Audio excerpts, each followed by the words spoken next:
한번 상상해 보세요. 국가적인 경제 붕괴가 너무나도 극심해서 단 몇 년 만에 정부가 모든 시민의 현금, 비즈니스, 부동산, 그리고 그 결국에는 시민들의 노동력이랑 신체까지 합법적으로 다 소유하게 되는 겁니다. 어떠신가요? 와, 상상만 해도 좀 숨이 막히는데요. 그쵸, 이게 막 디스토피아를 다룬 우울한 SF 영화 오프닝 시퀀스 같잖아요? 근데 놀랍게도 이건 영화 대본이 아닙니다. 이 완벽하고도 잔인한 국가 주도의 적대적 인수합병 시나리오가 사실 세계에서 가장 오래된 종교 텍스트 중 하나에 고스란히 기록되어 있어요. 맞습니다.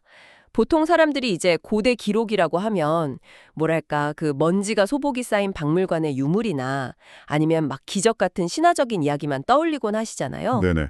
약간 현실성 없는 이야기로 생각하죠. 그쵸. 하지만 오늘 우리가 다룰 이 창세기 47장의 텍스트를 철저히 경제학의 렌즈로 들여다보는 순간 그 고정관념은 완전히 깨지게 될 겁니다. 바로 그 지점입니다. 오늘 이 깊이 있는 심층 탐구에 찾아오신 여러분을 진심으로 환영합니다. 출퇴근길이든 중요한 회의를 준비 중이든 아니면 그저 세상 돌아가는 이치에 호기심이 많은 분이든 정말 잘 찾아보셨습니다. 네, 환영합니다. 오늘 우리는 아주 치밀한 국가경제 위기 관리, 자산의 독점적 이전, 그리고 그 안에서 움직이는 인간의 생존 심리가 적나라하게 담긴 완벽한 경제 스릴러를 마주하게 될 거거든요. 자, 이 내용들을 본격적으로 하나씩 풀어볼까요? 좋습니다. 오늘 우리의 목표는 분명합니다. 단순히 기근에서 살아남은 한 가족의 고대 피난기를 막 요약해드리는 게 아니에요. 네, 그런 뻔한 이야기가 아니죠. 맞습니다. 전대미문의 경제 위기가 닥쳤을 때 부와 권력이 정확히 어떤 경로로 국가에 집중되는지, 그리고 굶주림이라는 그 극단적인 생존 위협 앞에서 대중은 자유와 안전 사이에서 어떤 선택을 내리는지 그 서늘하고도 정교한 패턴을 집중적으로 분석해 볼 겁니다. 좋아요. 이야기의 시작은 이제 경제 위기가 닥쳤을 때 가장 먼저 일어나는 현상이죠. 바로 이동에서부터 출발해 보겠습니다. 가나안 땅에 극심한 기근이 들자 요셉의 가족들이 애굽, 그러니까 이집트로 피난을 오게 되잖아요. 네, 살기 위해서 국경을 넘은 거죠. 그렇죠. 근데 이집트의 최고 권력자인 요셉이 자신의 형들 중 5명을 파라오, 즉 바로에게 소개를 합니다. 근데 여기서 형들이 자신들이 대대로 목자였다고 밝히면서 저기 변방인 고센 땅에 머물기를 청해요. 아주 흥미로운 대목이죠. 그러니까요. 그러자 파라오가 막 흔쾌히 이집트에서 가장 좋은 땅인 람셋, 즉 고센을 내어주고 심지어 능력이 있다면 자신의 국영 가축까지 관리하라고 제안을 합니다. 아니 근데 잠깐만요. 아무리 요셉이 2인자라지만 이게 기후 난민이 오자마자 강대국의 최고 노른자의 땅을 배정받고 국영기업의 자산 관리직까지 꿰찬 거잖아요. 그렇죠. 현대의 관점으로 보면 엄청난 특혜죠. 제 생각에는 이게 단순한 파라오의 환대가 아니라 요셉이 형들의 직업인 그 목자라는 타이틀을 일종의 고도의 협상 카드로 쓴 것 같다는 생각이 들거든요. 오, 아주 예리한 분석입니다. 바로 그 어떻게 그리고 왜가 이 협상의 핵심이거든요. 그들은 단순히 무일푼으로 구걸하러 온 난민이 아니었어요. 가나안에서부터 양이랑 소, 모든 소유를 이끌고 왔죠. 자산가들이 이동한 거네요, 일종의. 맞습니다. 그런데 우리는 목자입니다라고 전면에 내세운 건 정말 치밀하게 계산된 정치적 포지셔닝이었습니다. 당시 이집트인들은 나일강을 기반으로 한 고도의 농경 사회였잖아요. 농사를 짓는 사람들이었죠. 네. 그래서 유목을 하면서 양을 치는 사람들을 문화적으로 굉장히 혐오하고 약간 야만적으로 여기는 경향이 있었거든요. 어허. 그러니까 그 혐오감이라는 약점을 역이용해서 일종의 정치적 방화벽을 딱 쳐버린 거군요. 정확합니다. 요셉은 이집트 주류 사회에 그런 혐오감을 무기로 삼은 거예요. 이집트의 정치적 중심부, 즉 권력 암투가 매일 벌어지는 곳에서 의도적으로 거리를 두게 만든 거죠. 우리 가족은 당신들이 싫어하는 냄새나는 목동들이니까 그냥 저기 변방에 있는 고센 땅에 따로 조용히 살겠습니다. 이런 논리군요. 바로 그겁니다. 이를 통해서 정치적 견제를 완벽하게 피하면서도 동시에 가축을 기르기에는 막 가장 비옥하고 독립적인 핵심 지역을 합법적으로 확보하게 된 거예요. 와, 머리 진짜 좋네요. 거기다 파라오의 가축까지 관리하게 되었다는 건 이 이방인 난민 가족이 하루아침에 이집트 국가 경제 시스템의 필수적인 파트너로 떡하니 편입되었음을 의미하는 거거든요. 듣고 보니까 기가 막히네요. 이집트 귀족들 입장에서는 그래 저 야만적인 목동들은 저기 구석에 몰아넣어라 막 이렇게 생각했겠지만 실상은 가장 알짜배기 땅에서 독립적인 관력 기반을 구축한 셈이잖아요. 완벽한 윈윈처럼 보이게 만든 요셉의 기획령이죠. 근데요, 제가 이 첫 번째 파트에서 제일 흥미로웠던 장면은 따로 있습니다. 바로 130세의 노인 야곱이 파라오를 만나는 장면이요. 아, 그 유명한 축복 장면이죠. 네, 야곱이 파라오한테 내 나그네 길의 세월이 130년인데 험악한 세월을 보냈습니다 라고 말하잖아요. 그러고는 오히려 그 절대 권력자인 파라오를 자기가 축복하고 나옵니다. 이거 너무 재밌지 않나요? 어떤 면에서 그렇게 느끼셨나요? 이건 마치 90세 된 이민자 할아버지가 미국 백악관 오벌 오피스에 당당하게 걸어 들어가서 현직 미국 대통령 어깨를 툭툭 치면서 젊은이 앞으로 잘해봐 내가 축복해줄게 막 이러는 거랑 비슷하잖아요. 대체 이 엄청난 자신감, 이 권위의 역전은 어디서 나오는 걸까요? 와, 그 비유가 진짜 딱 맞네요. 백악관 비유요. 바로 그 지점이 이 서사의 압권입니다. 세속적 권력과 영적이고 개인적인 권위가 완전히 뒤바뀌는 순간이거든요. 맞아요. 공기가 달라지는 느낌이었어요. 한번 생각해 보십시오. 파라오는 당시 세계 최강국의 통치자이자 살아있는 신으로 추앙받는 존재였습니다.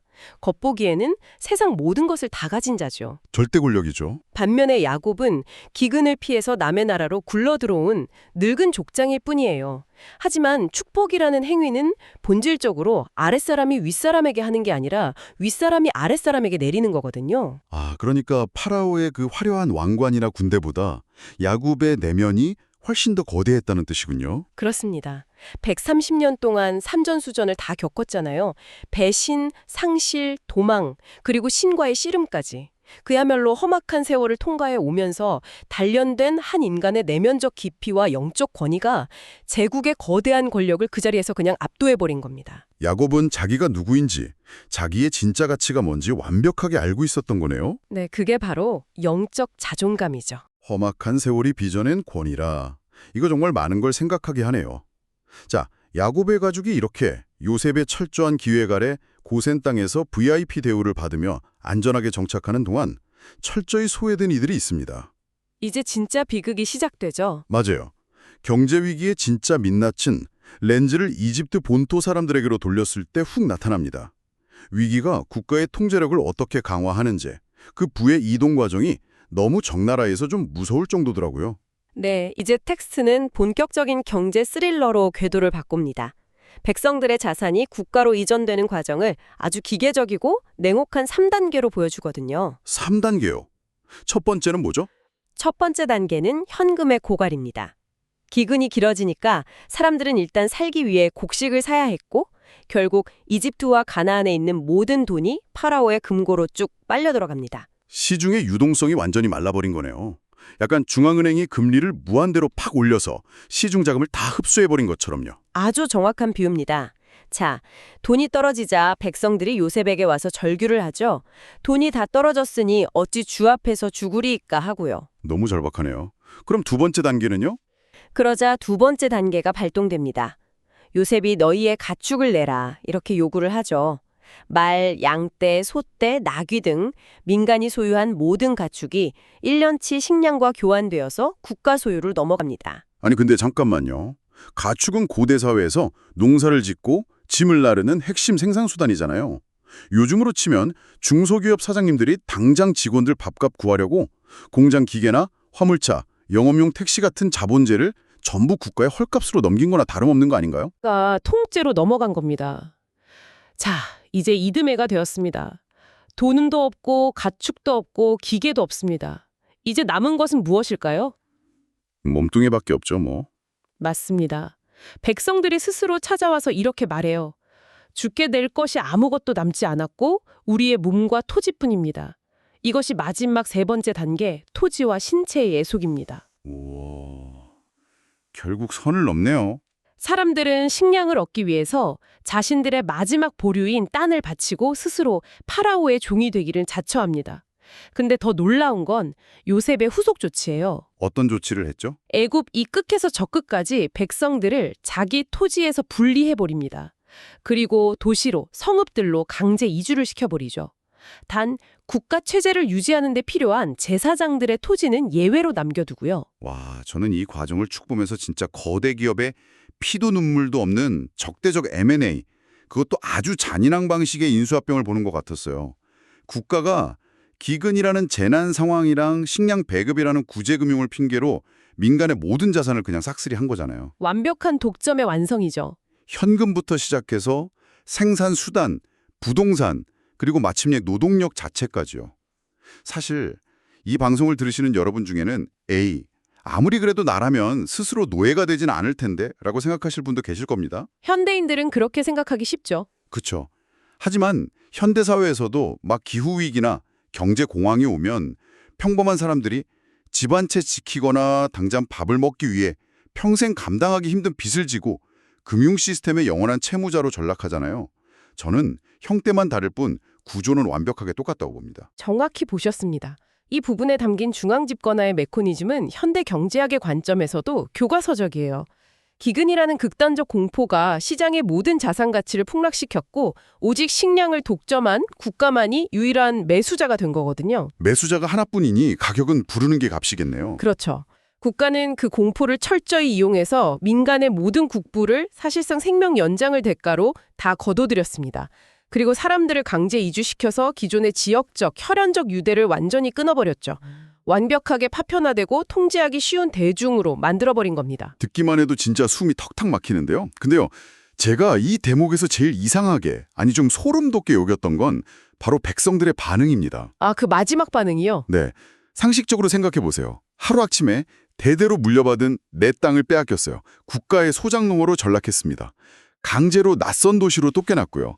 이 정도면 폭동이 일어나야 정상 아닌가요? 프랑스 혁명처럼요. 보통은 그렇게 예상하죠. 근데 요셉이 백성들한테 땅에 뿌릴 종자를 주면서 이제부터 추수의 20%는 파라오에게 상납하고 80%는 너희가 가져라. 이렇게 새로운 토지법을 선포하잖아요.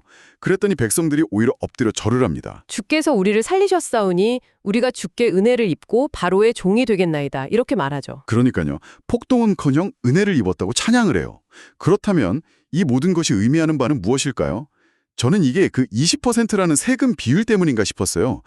국가가 토지도 제공하고 씨앗까지 다 대주는데 수확물의 80%를 가질 수 있게 해준다면 고대 사회 기준으로는 이게 일종의 프랜차이즈 가맹비나 생존 구독료 치고는 꽤 파격적이고 합리적인 조건이었던 걸까요? 물론 20%라는 세율 자체가 고대 근동의 다른 국가들이나 이전 시대에 비해서 상대적으로 덜 가혹한 수준이었던 것은 역사적으로 맞습니다. 아, 세금 자체는 나쁘지 않았군요. 하지만 이 장면을 더 큰 그림과 연결해 본다면 본질은 그 20%라는 숫자에 있는 것이 아닙니다.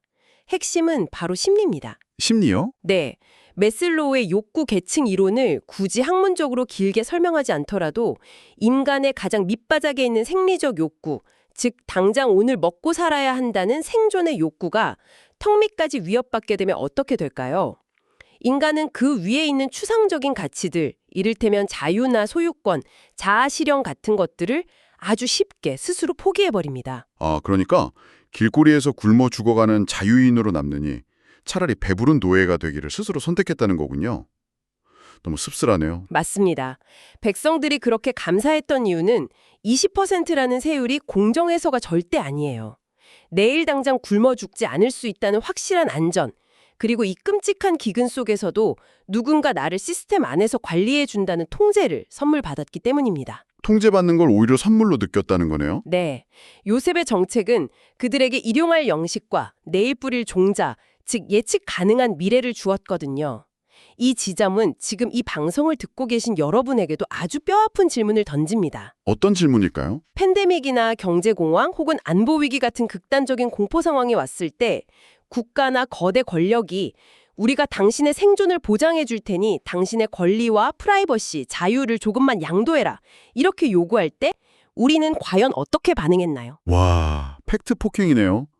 사실 우리도 마스크 쓰고 동선 다 공개하고 통제에 수긍했잖아요. 생존을 위해서요. 대중은 공포 앞에서 너무나도 기꺼이 자유를 반납할 준비가 되어 있다는 것.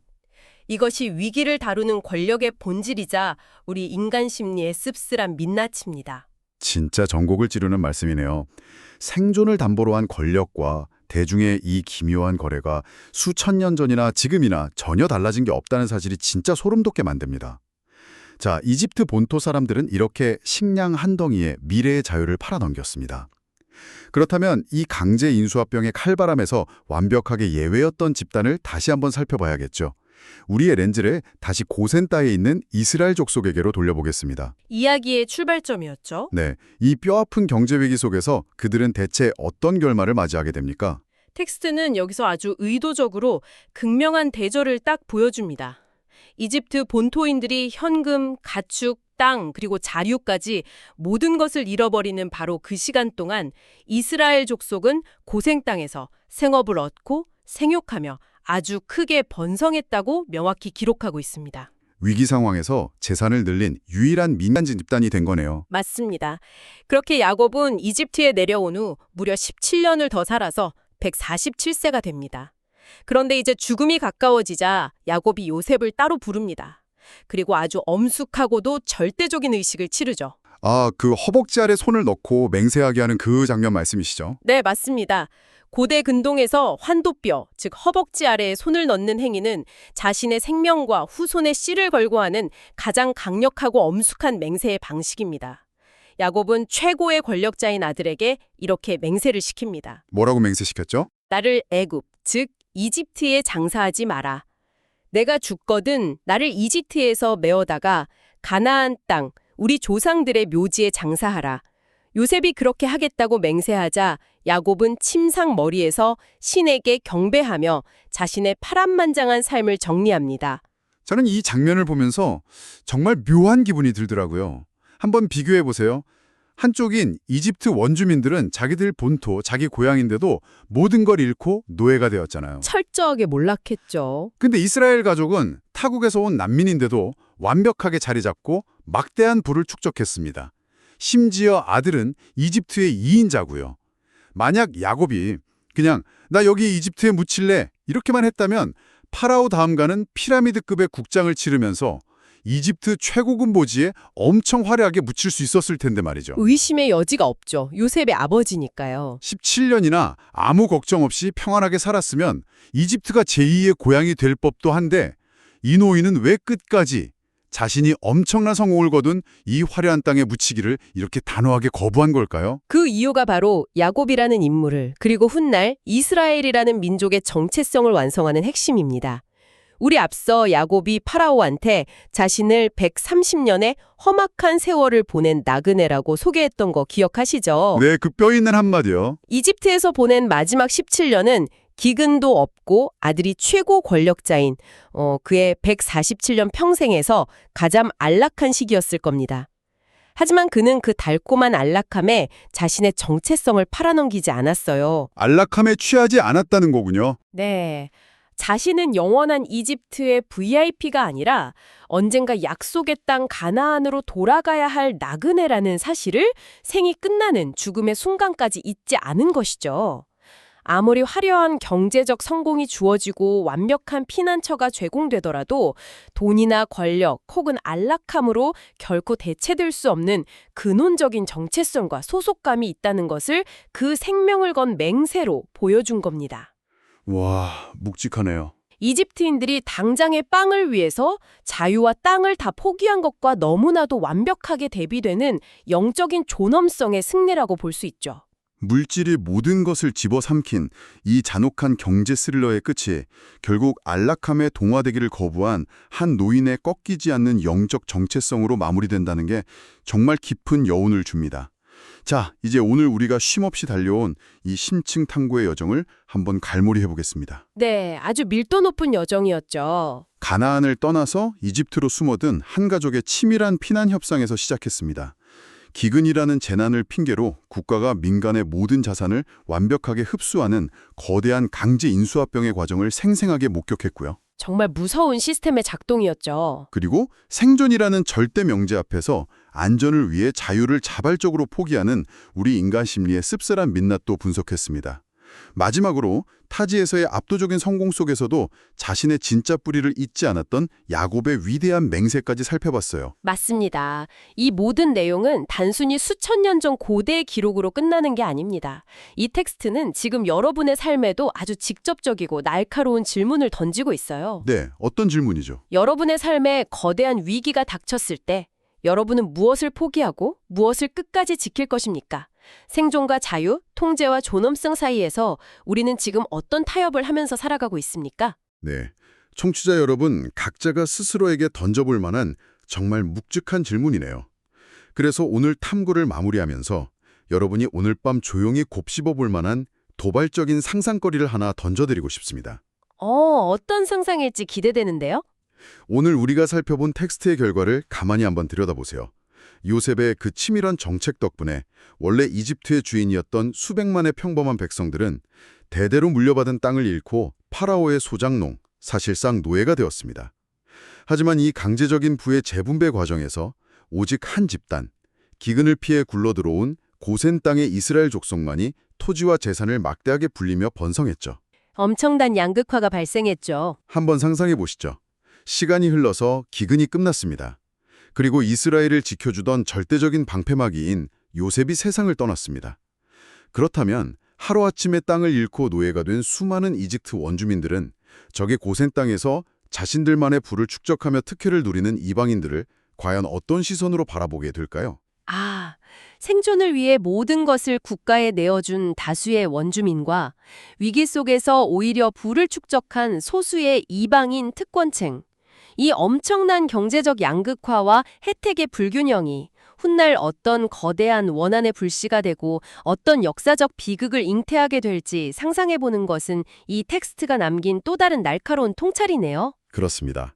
처음 말씀드린 것처럼 그냥 박물관의 유물인 줄만 알았던 이야기는 결국 우리가 살아가는 세상의 경제 구조와 인간 본성, 그리고 훗날 벌어질 갈등의 씨앗을 비추는 가장 투명한 거울이었습니다. 네, 오늘 정말 많은 것을 배운 시간이었네요. 오늘 우리가 나눈 이야기들이 여러분이 평소 당연하게 여겨왔던 사회적 현상이나 역사적 정보들에 대해 다시 한번 왜?